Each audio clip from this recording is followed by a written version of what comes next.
이제 일상 생활에서도 뵙지만 이렇게 줌을 통해서 뵙게 되었네요. 스님을 모신 이유는 스님께서 국제불교, 세계불교에 대해서 정보가 너무너무너무 아주 많으시기 때문에 그 정보를 스님 혼자만 알고 계시기는 너무 아깝고 그래서 이렇게 많은 분들이 공유했으면 좋겠다 해가지고 이제 스님께서 채널을 하나 만드시고 유튜브 채널을 하나 만드시고 저랑 그냥 혼자 이야기하면 재미가 적으니까 대담 형식으로 해보면 어떠냐 해가지고 이제 스님을 모시게 된 거예요. 그래서 이제 오늘 첫 시간인데 보시는 분들이 스님이 누구냐 도대체 궁금하신 분들이 있을 것 같아요. 뭐 길게 하실 건 없고 간단하고 짧게 나는 누구다 말씀해 주시기 바랍니다. 네, 우리나라의 아주 유명하신 밀리언셀러이신 우리 김정빈 작가님, 김 교수님의 그래서 사회를 보시는 이 TV에 이렇게 출연하게 된 것을 무한한 영광으로 생각을 합니다. 저는 현재 이제 그 세계불교 네트워크 코리아 대표라는 직함을 가지고 주로 이제 국제불교 활동을 하고 있습니다. 세계 그 불교 기구가 이제 몇 개 되는데 거의 제가 이제 참여를 하고 있고 가장 이제 기본적인 것은 우리나라 불교를 어, 다른 나라 해외에 이렇게 또 알리고 또 세계 여러 나라의 불교를 우리나라에 이제 소개하는 뭐 그런 역할을 지금 현재 하고 있습니다. 제가 이제 그 태국에서 한국에서도 물론 이제 입산 수도를 했습니다만 제가 이제 다른 나라 불교에 대해서 관심을 갖게 된 것은 우리나라 불교만 그 안에만 있다 보니까 도대체 세계 불교는 어떻게 돌아가는가. 그래서 이제 지금부터 한 45, 6년 전에 젊은 나이죠. 그때 이제 여러 가지 저 조건이 안 좋음에도 불구하고 태국에 가서 또 비구계를 받고 비구 생활을 또 하면서 스리랑카, 인도를 여행을 했거든요. 성지 순례도 가고. 그 과정에서 내가 이제 깨닫게 된 것은 어, 현대 세계 불교라는 것이 참 엄청나게 지금 돌아가고 있구나. 또 거기에 이제 그 영어를 갖다가 제대로 알아야만이 세계 불교하고 소통을 하겠다. 그래서 이제 영국행을 하게 됐고 영국에서 이제 몇 년간 고학을 하면서 또 거기서 이제 선원을 또 제가 운영을 했습니다. 영국 사람들 이제 지도하고. 그래서 이제 물론 이제 영어로 했죠. 그래서 이제 자신감이 좀 붙고 그래서 이제 숭산 스님이 그 당시에 이제 달라일라마, 그다음에 틱나난, 이제 숭산 스님 그러면 아주 유명한 그 서양인들에게 그 선사로 젠 마스터로 이제 그 이름을 날릴 때지요. 숭산 스님께서 이제 런던에 오셔가지고 만나가지고 그러면은 같이 협력해서 런던 브랜치를 해라. 그래가지고 이제 또 같이 이제 활동을 하게 됐죠. 그런 다음에 유학을 마치고 이제 귀국을 해가지고는 결국 이제 법사 양성을 하는 뭐 불교 교양대학도 이제 세우고 그런 과정에서 이제 국제불교 활동을 이제 그때부터 이제 지금까지 계속 지금 해오고 있습니다. 예. 종교 관련 신문에도 세계 불교에 대해서 그리고 그냥 세계 불교를 문자로 이렇게 훑어보는 것이 아니고 직접 발로 뛰면서 심지어는 뭐 중앙아시아라든가 나라 이름도 안 들어보는 지역, 심지어는 뭐 저 외진, 우리로서는 외진 나라에 대해서도 한 번이 아니라 뭐 10회, 20회 동안 말씀하실 수 있을 정도로 풍부한 정보를 갖고 계시더라고요.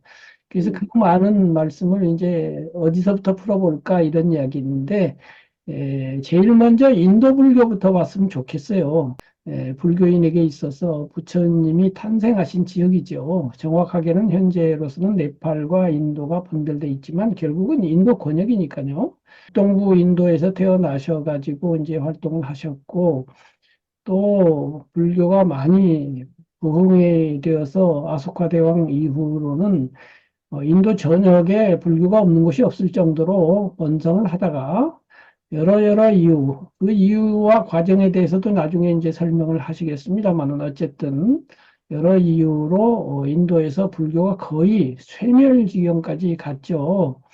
그랬는데 20세기에 들어와 가지고 20세기 후반 들어와 가지고 인도 불교가 다시 일어나고 있다.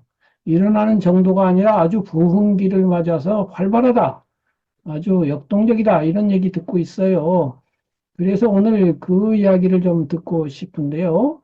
그렇다면은 이제 초기 불교라든가 옛날 불교 말고 현대의 인도 불교 이야기를 해 주신다고 할 때 어떤가요? 이렇게 분절을 해야 되잖아요. 예. 소목으로 분절을 하면 몇 단위로 분절이 될까요?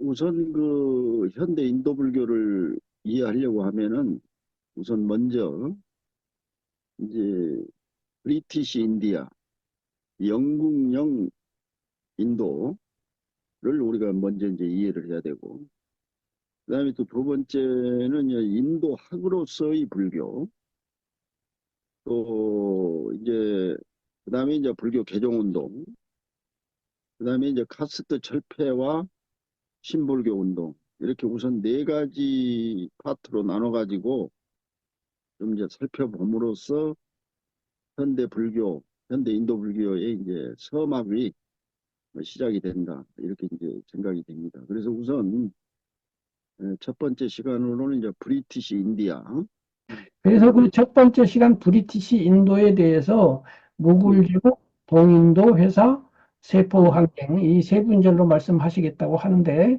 이제 예, 여기까지 서론하고 저는 빠지고 우리 예. 박사님께서 그 얘기를 재미있게 좀 자세히 일반인들도 알 수 있도록 말씀해 주시면 좋겠습니다. 예, 이제 무굴 제국이라는 거는 무굴이라는 것은 이제 페르시아, 이란이 이제 페르시아 아닙니까? 페르시아 말로 무굴이라는 것은 몽고입니다. 몽고. 징기스칸 이제 몽고가 이제 그 뭐 역사적으로 아시다시피 뭐 중국을 비롯해서 이제 중앙아시아 그다음에 중동까지 다 지배를 했지 않습니까? 그러니까 한마디로 얘기하면 무굴 제국이라는 건 인도에서 이제 그 몽골 남자와 페르시아 그 여인들이 이제 결혼을 하게 되고 그 후손들이 이제 인도를 갖다가 이제 지배하게 되는데 티무르라고 있습니다. 티무르. 한참 이제 몽골 제국이 망하고 난 다음에 지금의 이제 그 중앙아시아 우즈베키스탄 지역에서 사마르칸트 그쪽에서 이제 티무르가 일어나 가지고 말하자면 징기스칸의 이제 먼 후손이 되겠죠. 그래서 그 티무르의 후손들이 지금 아프가니스탄에서 이제 발흥을 해가지고 이제 북인도를 비롯해서 델리를 비롯해서 이제 이렇게 침략을 했는데 이 사람들이 그 세운 것이 이제 무굴 제국이거든요. 그러니까 뭐 16세기 초 정확하게는 1526년에서 1857년까지 약 한 330년간 이제 그 무굴 제국 시대가 이제 전개가 됐거든요. 그리고 이제 무굴 제국이라고 그러면은 뭐 아까 작가님께서도 이제 얘기했지만 원래 인도가 지금은 이제 인도 또 뭐 파키스탄, 방글라데시로 이제 이렇게 네팔로 나라가 이렇게 이제 갈라져 있습니다만 원래는 다 인도입니다. 파키스탄은 뭐 말할 것도 없고 아프가니스탄까지도 다 이제 인도 영역이죠. 옛날 같으면. 응? 그리고 이제 이 무굴 제국은 뭐 현재 인도는 말할 것도 없고 파키스탄, 그다음에 이제 아프가니스탄, 거기에까지 이제 지배했던 이슬람 국가죠, 사실은. 그러니까 인도 지역 플러스 또 페르시아, 그다음에 이제 이슬람, 종교로는 이슬람이고, 그다음에 이제 언어는 이 사람들이 이제 페르시아가 이제 말하자면 공용어가 됐죠, 페르시아가. 그래서 이제 무굴 제국이라는 것이 300한 30년간 인도를 이제 지배를 하고 또 사실 공식적인 국호 나라 이름은 구르칸이라고 그래요. 구르칸. 구르칸이라는 것은 부마란 뜻이거든요. 부마. 사위란 얘기예요. 사위. 인도는 징기스칸의 이제 사위 나라다. 이런 의미로 한 330년을 이제 지배를 하고 혹시 이제 인도를 가면은 델리 같은 데 가면은 유적이 많이 있죠. 무굴 제국의 유산이 많이 있고 또 특히 유명한 타지말 아그라에 있는 타지말이 이제 대표적인 무굴 제국 시대의 이제 유산이라고 이제 할 수가 있겠고 그렇기 때문에 우리가 이제 이때 무굴 제국 시대에 이제 서구의 열강들이 이제 무역을 장사를 하기 위해서 이제 인도를 이제 진출을 하게 된 겁니다. 그래서 뭐 무굴 제국에 대한 얘기를 하려면은 뭐 한이 없죠. 사실 지금 인도를 가면은 뭐 지금은 이제 힌두 국가가 되었습니다만은 뭐 330년을 갖다가 지배를 하다 보니까 무굴 시대의 모든 역사와 또 문화, 전통 그리고 이제 유산이 이제 많이 남아 있다는 것을 이제 말씀을 드리고 그다음에 이제 브리티시 인디아가 이제 성립이 되게 된 또 하나의 배경으로서 우리가 동인도 회사라는 것을 또 먼저 또 우리가 이해를 해야 되는데 이제 동인도 회사라는 것은 뭐냐면은 이제 대항해 시대에 15세기, 16세기에 이제 대항해 시대가 전개가 됐지 않습니까?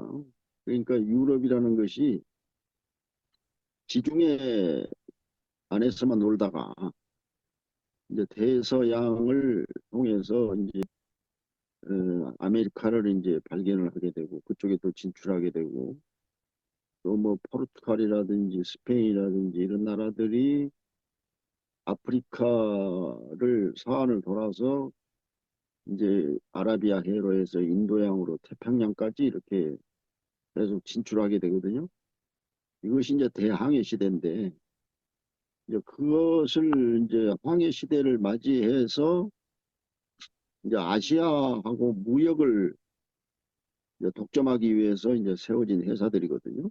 그러니까 가장 먼저 영국이 말하자면은 동인도 회사를 이제 설립을 했죠. 1600년대에. 그리고 이제 네덜란드라고 있지 않습니까? 파란이라고 그러죠. 파란이. 네덜란드가 동인도 회사를 또 설립을 했고, 그 다음에 이제 덴마크. 덴마크도 이제 동인도 회사를 설립을 했고, 그 다음에 포르투갈 회사. 포르투갈이 또 동인도 회사를 설립을 했고, 이런 나라들이 이제 1600년대에 했고, 그 다음에 이제 프랑스가 또 1600, 한 64년에 이제 거기 또 같이 참여를 하게 되고, 그리고 이제 스웨덴하고 오스트리아, 오스트리아가 1700년대 이제 중반에 또 동인도 회사를 이렇게 이제 설립을 하게 된 겁니다. 그렇게 해가지고 최근까지 인도가 독립할 때까지 약 한 7개 회사가 말하자면은 이제 동인도 회사를 설립을 해서 이제 무역을 한 겁니다. 무역을. 그러다 보니까 인도로 이제 인도에서 말하자면 향신료 주로 향신료를 많이 수입을 했거든요. 왜냐면은 이제 향신료가 유럽에서 이제 굉장히 인기가 있었죠. 그러다 보니까 이런 무역을 하면서 또 뭐 영국이랄지 네덜란드라든지 그 덴마크랄지 이제 포르투갈, 뭐 프랑스 서로 이제 각축을 벌이면서 결국은 이제 영국이 영국이 이제 그 인도를 거의 뭐 장악을 하다시피 했지요, 사실은. 그래가지고 이 동인도 회사가 이제 인도에서 말하자면은 굉장히 그 세력을 이제 떨쳤습니다. 동인도 회사가. 그 과정에서 초창기에는 그 동인도 회사들이 아프리카에서 저기 일본까지 범위가 굉장히 넓었죠. 우리 한반도까지도 이제 포함을 해가지고 그러다가 차츰차츰 영국은 뭐 인도에 이제 집중을 하게 되죠. 인도에. 그래서 영국, 스리랑카, 미얀마, 뭐 말레이시아 이런 나라들은 이제 영국 식민지가 됐고 그다음에 이제 인도네시아는 네덜란드가 이제 차지하게 됐고 그다음에 이제 필리핀은 뭐 아시다시피 스페인이 차지하게 되고 그다음에 이제 베트남, 라오스, 캄보디아는 이제 프랑스가 차지하게 되고 그렇게 해서 이런 나라들이 이제 식민지가 된 거죠. 그리고 영국은 막 인도만 이제 집중을 해가지고 이제 무역을 이제 하게 된 겁니다. 그래서 이렇게 하다가 그 다음에 이제 그 세포의 항쟁이라는 게 일어나거든요. 예, 세포이라는 것은 그 페르시아 말로 용병이라는 뜻입니다. 용병. 그러니까 영국이 동인도 회사를 운영을 하면서 이 말하자면은 인도 사람들을 갖다가 고용을 했거든요. 그리고 그 무굴 제국 시대에는 말하자면 이제 그 뭐 인도 말이 있죠. 물론 인도 뭐 여러 그 말이 있고 하지만은 페르시아어가 말하자면 이제 공용어입니다. 페르시아 말이. 이라나죠. 이라나가 이제 공용어인데 페르시아 말로 이제 세포이라는 건 이제 용병이고 동인도 회사에 그 인도 용병들이 엄청나게 이제 고용이 됐는데 여러 가지 그 조건이 이제 안 좋다 보니까 이제 이 사람들이 이제 반란을 일으키는 반란을 일으키면서 어느 정도 영국이 뭐 거의 그냥 지배하다시피 한 거예요, 사실은. 동인도 회사에서. 그러니까 여기에 대한 처우에 대해서 이제 불만을 품고 이제 말하자면 반란을 일으킨 것 동시에 또 최근에는 이것을 갖다가 이제 그 독립운동이다. 인도 독립운동이다. 이때부터 이 사람들이 이제 의식을 한 거지, 말하자면. 응? 그래가지고 이 세포의 항쟁 때 이제 영국하고 이제 영국 동인도 회사하고 이제 항쟁을 하게 됐는데 이것이 1857년, 1858년이거든요. 근데 이때 이제 그 동인도 회사가 이제 제압을 했어요, 이 사람들을.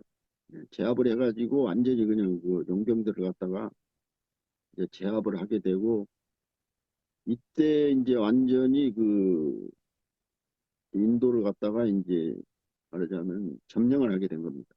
예. 그러니까 그 전까지는 동인도 회사를 통해서 인도의 무역을 갖다가 이제 독점을 하고 어느 정도 이제 경제적 지배를 했다면은 그 세포의 항쟁이 이제 있고 그 완전히 그냥 장악을 해버린 거지 그냥 무굴 제국을 갖다가 이제 무너뜨려 버린 겁니다.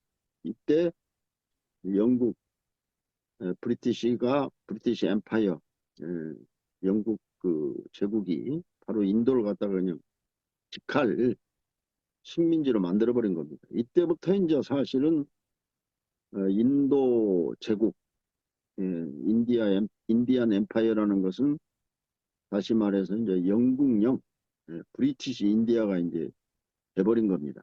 그러니까 1858년 그 전에 1700년대 중반부터 이제 동인도 회사가 거의 뭐 인도를 장악하다시피 했지만은 뭐 정치적으로 영국령으로 이제 편입이 된 것은 1858년이니까 1947년에 이제 독립을 했으니까 약 한 90년간 영국이 그야말로 이제 식민지국으로 이제 지배를 하게 된 것이죠.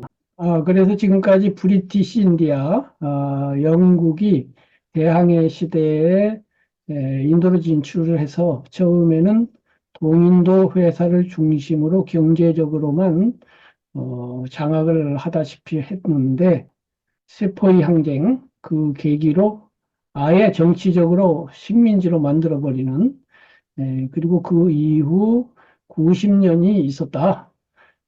불교 입장에서는 그때까지는 불교는 거의 삼일 상태였는데 학문적으로 접근하고 묻혀있던 불교 유적이라든가 불교 문화라든가 이런 걸 관심을 가지면서 조금씩 조금씩 불교가 재발견되고 그렇게 해서 이제 현대 불교의 조만 싹이 시작된 것 같은데요. 다음 시간에 그러면 이어서 학으로서의 인도에서 불교는 어떠했는가 그 말씀을 듣도록 하겠습니다. 오늘 말씀 감사합니다.